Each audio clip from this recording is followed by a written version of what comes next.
Sir 2018 में सत्ता परिवर्तन ग्वालियर से हुआ था और कांग्रेस सरकार आई थी 2018 में। बड़ा महत्वपूर्ण समय है। 2018 में सत्ता परिवर्तन ग्वालियर से हुआ था, कमल अंचल मुख्य केंद्र था। 2020 में भी सत्ता परिवर्तन यहीं से हुआ है कि कुछ लोग कांग्रेस के भाजपा में जुटे। वर्तमान 2023 को कैसे देखें? 2023 में मैं समझता हूं कि सर्वाधिक सीटें चंबल संभाग से मिलेंगी। अगर 34 सीटों में 34 सीटों पर सीधे हम लड़ाई में हैं। हो सकता है कि एक दो सीटें हम किसी दूसरे दल को दें, लेकिन हमने स्वयं भी जाके दिया। अभी यहाँ तक कि हम हेमंत कटारे के नामांकन में गए थे, 10,000 से ज़्यादा लोग वहाँ पर स्वतः अपने साधनों से आए थे। वो सीट पहले कभी हम लोगों ने हारी थी। तो मुझे हर सीट पे अभी ग्वालियर की जितनी सीटें हैं, आपको एक ऐतिहासिक जीत दिखाई देगी। और ये चुनाव जनता लड़ रही, ग्वालियर की जनता लड़ रही बदलाव के लिए। बड़ा सवाल यह है कि कांग्रेस ने लिस्ट जारी की, 2 बार परिवर्तन करना पड़ा, जिससे कि भितरघात की संभावना बहुत ज्यादा बढ़ गई है। क्योंकि मैं बराबर पिछले करीब 20 दिन से बराबर कमल अंचल में वो भी कवरेज कर रहा हूँ, तो देखते हैं कि चाहे चमौली हो चाहे दतिया हो, स्थिति है कि कांग्रेस के सामने खड़ी हो गई है। देखिए, हमारी पार्टी में दादागिर्दी नहीं है कि कोई दिल्ली से आके बंद कमरे में दम दे और दम देने के बाद कोई रेजिंग। हम लोग लोकतांत्रिक ढंग से है, हमारे कार्यकर्ताओं की बात हमारे नेता सुनते हैं। उन्होंने कोई बातें कही, उसके मूल्यांकन के लिए टीमें भेजी और टीमें भेजने के बाद जो सर्वाधिक सर्वोत्कृष्ट निर्णय था, उसके आधार पर हम लोगों ने टिकट परिवर्तित किए। आपके सवाल ये है कि पहले कहा गया सर्वे करवाया गया, ये सवाल नेताओं ने खुद पूछा है। सर्वे करवाया गया, सर्वे के आधार पर टिकट जारी किए गए।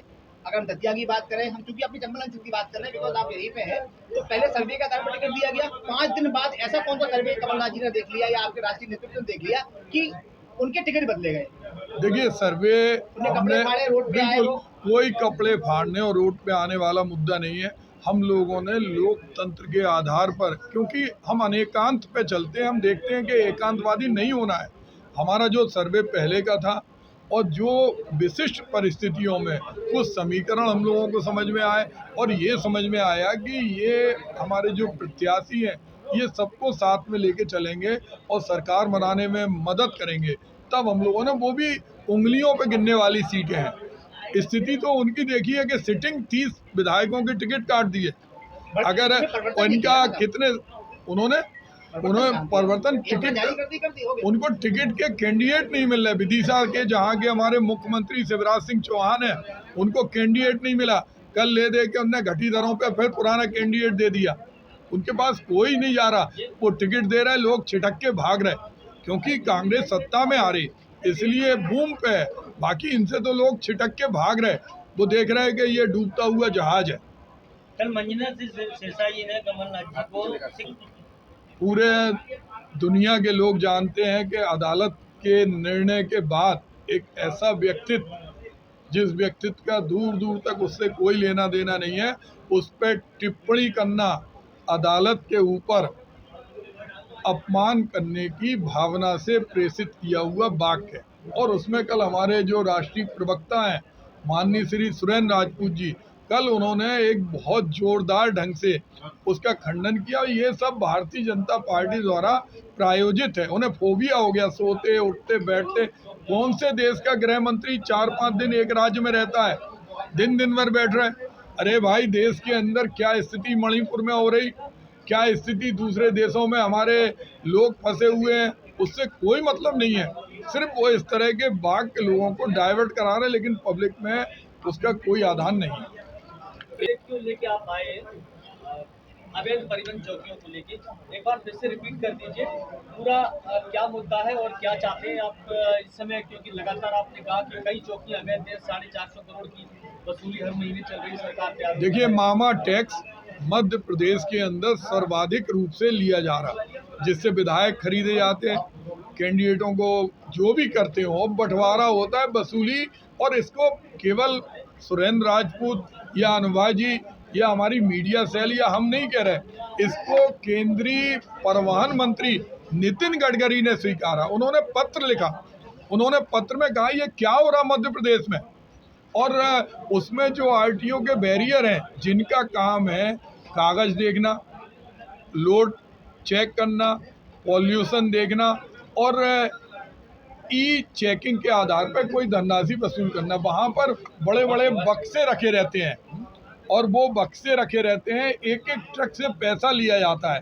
किसी खाली ट्रक है तो 1500 रुपये और भरा हुआ ट्रक है तो 4500 रुपये। ये गरीब जनता के ऊपर बोझ पड़ता है, 4500 रुपये। और प्रतिदिन 65,000 वाहन मध्य प्रदेश से गुजरते हैं, उन्हें किसी न किसी चेक पोस्ट से गुजरना पड़ता है। और इसके अलावा इससे बड़ी भ्रष्टाचार की एक और जननी का केंद्र सत्ता के गलियारे हैं। 17 चेक पोस्ट अवैध बने हैं। उन्होंने ट्रक रोक लेते हैं, रोकने के बाद वसूली, स्थानीय वहाँ कोई माफिया विधायक है, वो कहता हमारे सीधे मुख्यमंत्री निवास में कनेक्शन है, वो वसूल करता है। उन पर ईडी नहीं जा रही। अगर किसी भी आरटीओ के चेक पोस्ट को, मैं सम्मानित पत्रकार भाइयों से कहना चाहता हूँ, किसी भी चेक पोस्ट पे आप चले आए, एक एक चेक पोस्ट पे 50 लाख से 1 करोड़ रुपए एक जगह जाता है और जाने के बाद वो सीधा मुख्य जगह जाता है। एक सवाल सबसे बड़ा ये है कि आप यहाँ आरोप लगा रहे हैं इलेक्शन सर्वे है, तब आप बोल रहे हैं, इससे पहले कांग्रेस ने कभी कोई प्रदर्शन क्यों नहीं किया? किसी चेक पोस्ट पे जाके क्यों प्रदर्शन? कांग्रेस ने कम से कम दर्जनों प्रदर्शन किए। हमारी जो परिवहन शाखा है, अगर आप YouTube, अभी हम आपको इसके बाद दिखा देंगे, बिल्कुल लाइव है, जिसमें आरटीओ के लोग मानने के लिए तैयार हो, उन्होंने पैसे वापस किए, उन्होंने पैसे निकाल के लाए।